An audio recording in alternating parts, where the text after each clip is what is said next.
Welcome to Acton in Focus. I'm Vivian Kopsinger-Birchall, your host, and my special guest for this Women's History Month is none other than Himaja Nagireddy, who is not only a select board, but she's doing amazing work with the UN Youth, and she'll tell us more about that. Welcome, Himaja. Thank you. Thank you so much for having me, Vivian, especially on Women's History Month. Absolutely. What does that month mean to you? Oh my gosh, that's a really good question to start off with. It means everything, right? It's a recognition that women face disproportional burdens in academia and professional careers.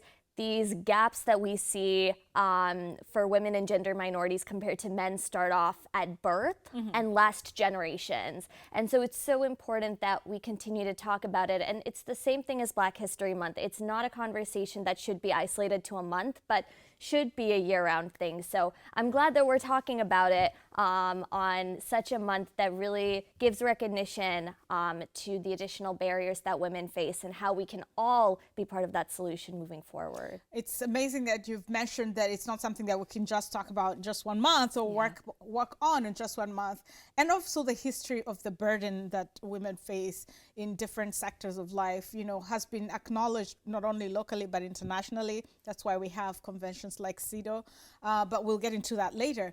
But it's so great to have you here because, first of all, you serve on the select board, which means you've run for local office, but also you are a UN Youth Observer. Let's start with your run for your leadership role here in Acton.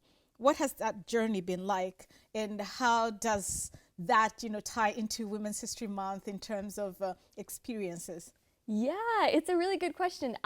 Now I come up on 2 years of serving on the select board, and it's been a whirlwind. It's been a whirlwind in the best sense. I never saw myself sitting in a position where I am an elected representative, where I have a constituency of close to 25,000 people, and we make decisions on behalf of our people every single day. We are one with our people, and so it's been such a humbling experience, such an incredible experience, such a huge learning experience, learning about all the intricacies that town government presents to so many people has been a journey that I will never forget for the rest of my life, and something that has propelled me hopefully into a career of public service that I see myself in. So it's been so inspiring, and also being a young person in this seat as well has also been a different lens. I think that it's taught me that so many more young people need to be in these spaces, that it shouldn't just be me,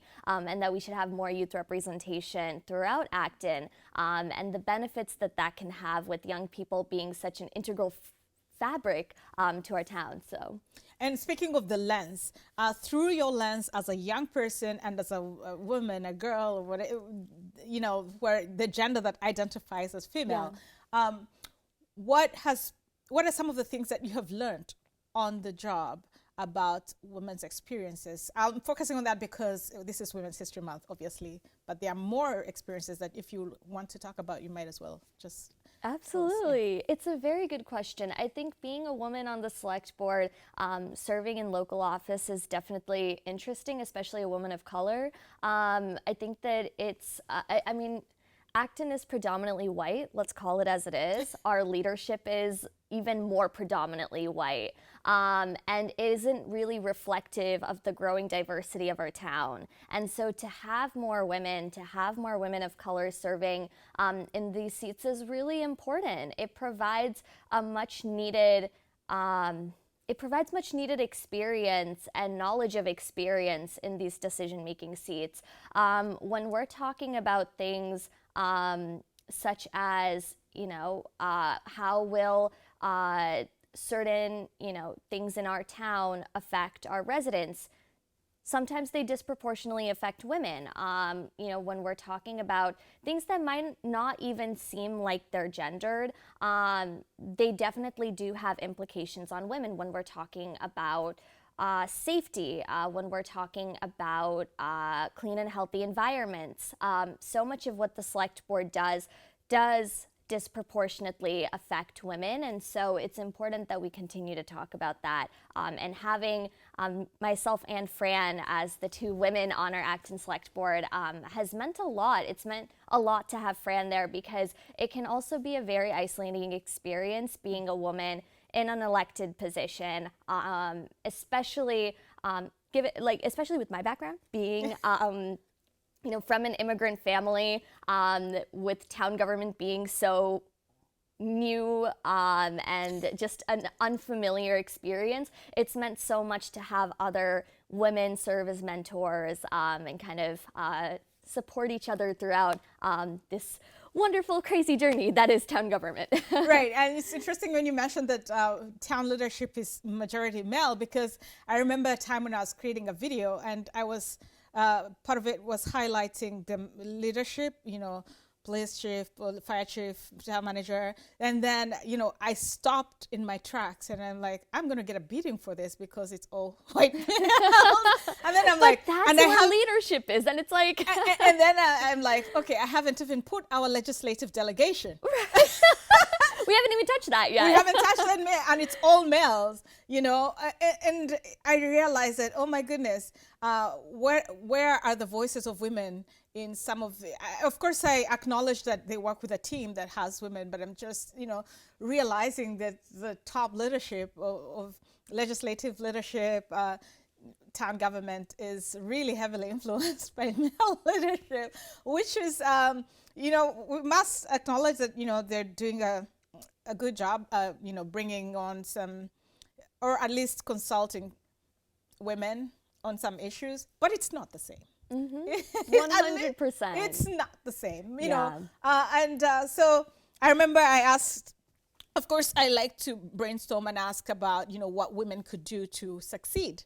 And some of the responses from have been a little, scary because they lack acknowledgement of the struggles that women face. So anyway, you have worked also on an international scene with the UN Youth. Could you tell us more about that and how they're integrating also the perspective for women at that level? Absolutely. So this year I serve as the UNA USA 11th Youth Observer to the UN. UNA USA is the United Nations Association of the USA. And in this capacity, I uplift the voices of young Americans in spaces of global policy dialogue around international issues of importance for our young people. And so over the past 4 months, I went on a national listening tour that was both virtual and in person, speaking with young people and connecting with young people to understand their issues, to understand the issues that they hold most dear, to understand their priorities for global change, and to understand their ideas, their creative, innovative ideas for how we can create a more sustainable and equitable world.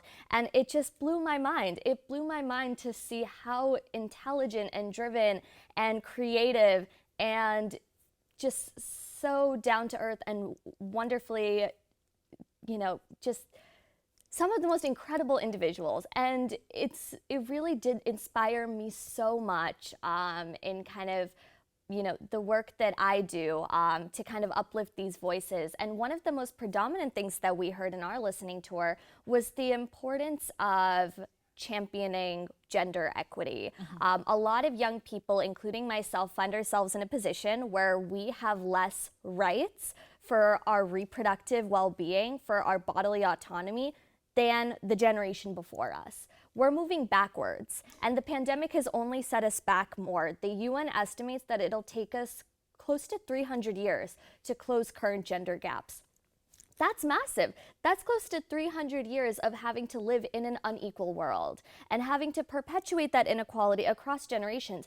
And heaven forbid, we have another disaster that sets us even further back, that takes us even further away from our already far enough goal. And so that was something that really resonated with me. And so this year, I had the opportunity to attend the 67th Commission on the Status of Women at the UN as a youth representative. And in this space, had the chance to meet more incredible gender equity activists who are just leading the change that we need to see in our world. And it was really inspiring. It was really wonderful to see. And it really just comes to show that when we bring diverse voices to the table, when we bring more young people to the table, when we bring more women to the table, and we have men acknowledge that we need to be promoting our women and gender minorities in these spaces of decision-making power, not just bringing them into the room to listen, but to really make sure they're at the seat. That's how we're going to create the real change. And CSW really just shone a light on that. It was such an incredible experience, and one which I realized is just the starting point.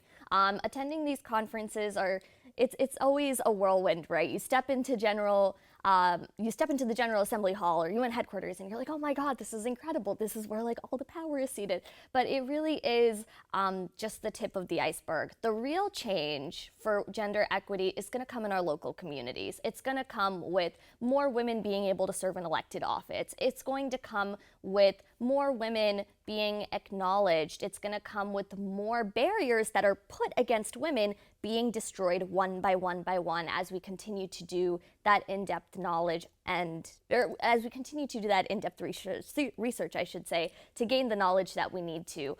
It needs to be an intentional effort. It needs to be a local effort, and that's what we need to keep focusing on for the CSW season. Well, first of all, I want to say congratulations on everything that you have been doing with the UN Youth. That's amazing. It's great that you highlight some of the, there is a statement you just said that it's not just to bring women in the room to listen. Yeah.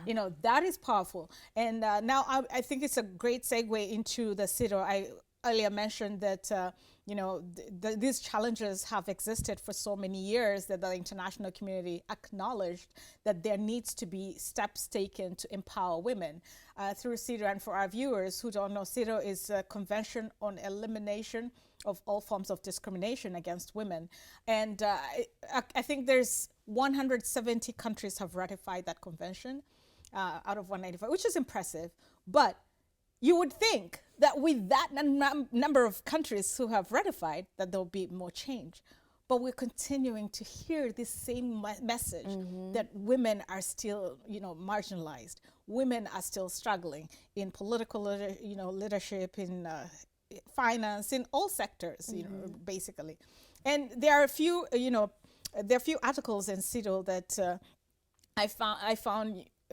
I find very helpful. The one that acknowledges culture and stereotypes.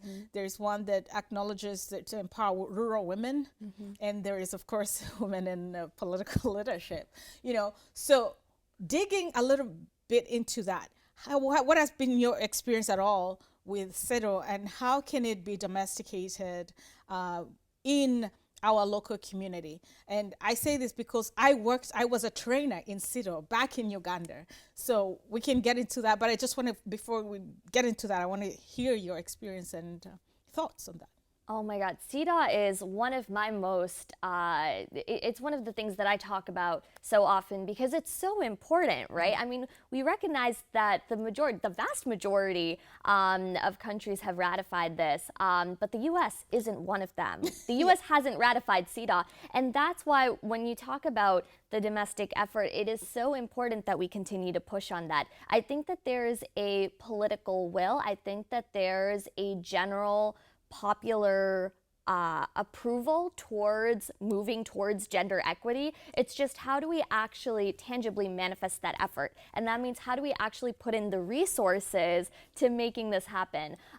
One thing that's really inspired me is the Cities for CEDAW effort. This is an effort to basically ratify CEDAW at local, municipal, and city levels to hopefully put enough pressure to one day have the U.S. ratify CEDAW. And it's an incredible grassroots effort that spanned the entire country. And the organization that I'm part of with my youth observer hat, the United Nations Association of the USA, otherwise known as UNA USA, they have a network of gender equity activists that have been working on ratifying CEDAW in their local communities for decades. This is a decades effort. This is a generational effort. And it's been really heartwarming to see the amount of effort that they've put in and the successes that they've had. I think DC recently ratified CEDAW, if I'm not mistaken. And if I am, I deeply apologize. It might be coming soon, but I'm pretty sure it is. And so it really is an incredible step. I think San Francisco ratified it. So it's definitely picking up momentum. And it's something that we need to be championing. And for me, the thing about the Cities for CEDAW effort that I love the most is the complete focus at the local level.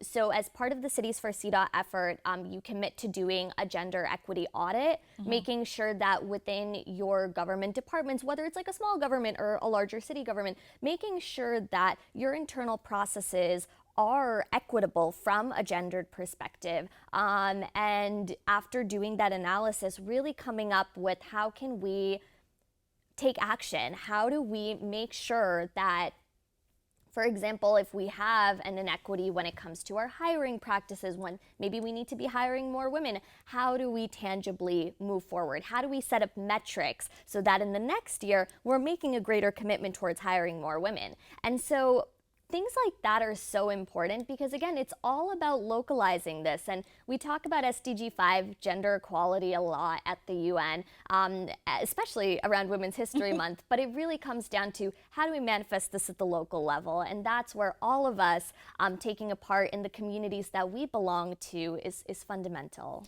Right. You talk about the gender audits. And again, this is something that I saw when we were domesticating CEDAW back in Uganda. Going a little bit back to the experiences of some conversations with males in our community, there is a section that still doesn't acknowledge some of these challenges because they have references to a few exceptions that have that have succeeded. You know, it's easy for someone to say, oh, no, women don't have a problem because there are these few women who made it, you know, so it's okay, you know. And so going back to these audits, one of the best practices that we had was we involved men in the training so that we get them as partners, first of all, to acknowledge the challenges, and especially we are focusing on rural women. And back in the culture of Africans, at least Ugandans, women had a predominantly domestic role in the household. So it was huge to try and break that one of the barriers, because there are so many barriers. You know, the community has roles that are assigned to women because you're the mother, you're the caregiver, you're the cook, you're the everything, primary you know, health, what are they called? First responder. You're the backbone of the entire family and beyond. Right. So yeah. I think it's going to be important for males, especially males in leadership who can make decisions, to first acknowledge that there is this as a problem and then can become partners in trying to solve this. So anyway, in terms of domesticating CEDAW for, say, the town of Acton, where do you think we could start?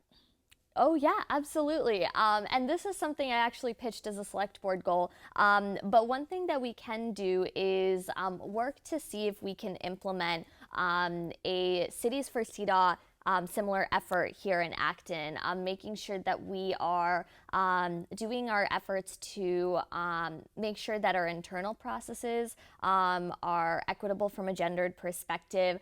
That means making sure that the women in our town departments, the women in our town government, the women in town committees, which most of the people in our town committees are volunteers, making sure they feel they're well supported and taken care of.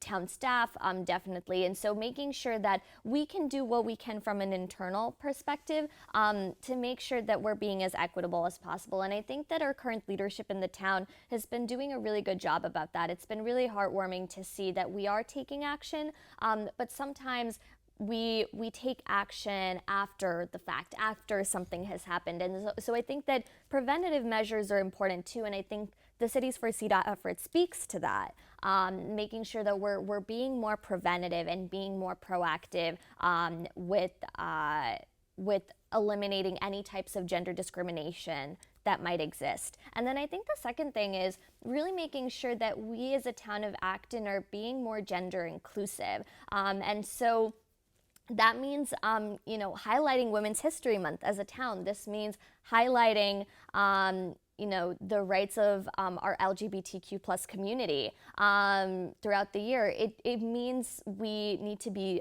making more steps, and I think we are. And I think that it's going to require all of us, myself included, this is a good reminder for myself, to continue to center those perspectives and to continue championing this beyond a label of a month, a label of a day. Absolutely. It's year round, yeah. Absolutely. And we give credit where it's due. And I think the town manager of Acton is doing an incredible job of involving women. It just warms up my heart every time I see how he makes sure that women attend the women conferences. There are women in leadership now in the town hall. It is so town manager, if you're watching, I'd like to say thank you on behalf of our town.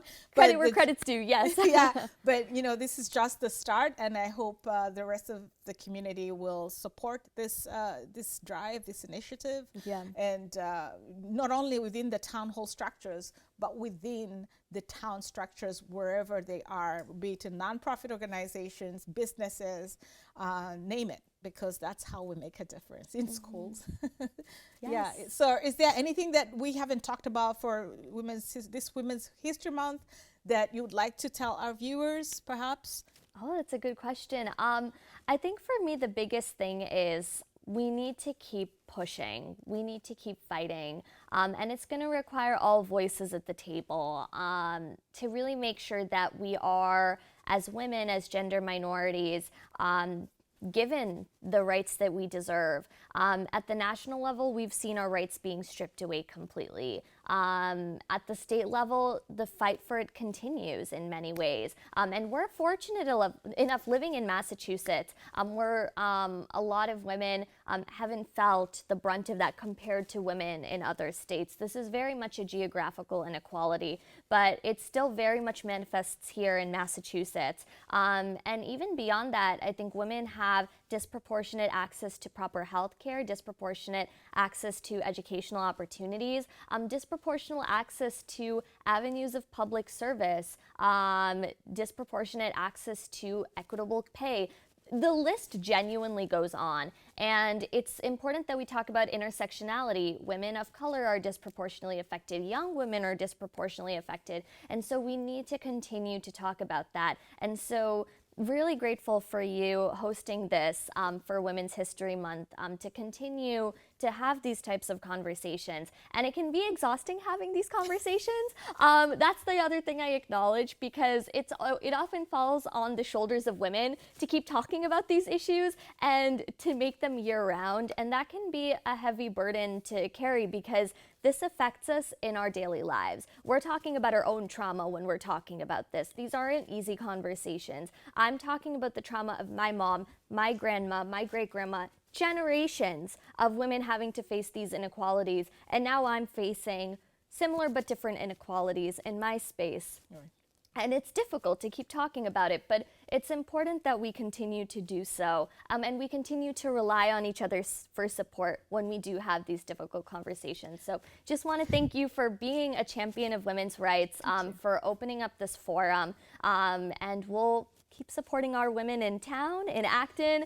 We love our town, and also within all the networks that we occupy, to make sure that we're all uplifting each other and we're centering each other in these types of decision-making spaces, because that's going to be key. That's what's going to lead to the real change. Absolutely. And I'm so glad that you mentioned women of color specifically, since we are two women of color right here. Right. And so, there is being a woman, and then there is an added layer of being a woman of color. Exactly. That comes. And then in addition to that, women of color also have other layers depending on your immigration status. So we have, I want to recognize all those who have refugee status, who have struggled in yet even different ways.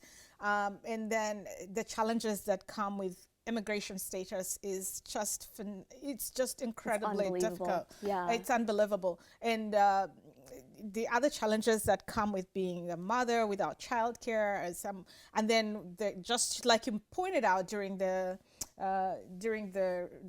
COVID, the pandemic, the start of the pandemic, women were pushed out of the workforce. And we are in what we call the she economy that I like to talk about, where everything that women's products cost more than male products for almost to add to the inequality, right? add to the inequality. What we have is not enough. We have the Let's add pay more. gap is wide, and yet our products cost more. So I think it's great to identify these specific challenges, Yes. and then as a community and as corporations or government, nonprofits try to bridge them and bring dignity to the person they call the woman. Yes. With that, I want to say thank you so much for all your advocacy. Thank you. And for all that you do. And thank you for being here as my guest. My pleasure, and thank you for having me. Absolutely. And this is just, I hope to bring you back again. We can keep talking about this. First of all, what are your future plans? I know you're not running for select board, but I know it was a really hard decision. It might be because I have to relocate for my job, but things are very much up in the sky. Definitely feeling as a young person like I need to be finding a job, I need to be doing this, I need to be doing that. Yeah. So for my other fellow young people also going through the same midlife crisis, like I feel you, I am one with you. Like I'm so confused on what to do next. But I definitely hope to continue to do things in the environmental health space, to continue doing things in my advocacy. And that is all I know. So hopefully we'll be able to report with more info. But whatever you choose to do, we'll be right behind you, and I can't wait to bring you back just so we talk about environmental health and healthcare in general. Oh, yes. Because those are big topics that we couldn't just dive into today because we'd spend the day here. But again, thank you so much for being here. It's always a pleasure having these conversations with you. Thank you, Vivian, and thanks for all that you do. And to our viewers, thank you for watching. Till next time.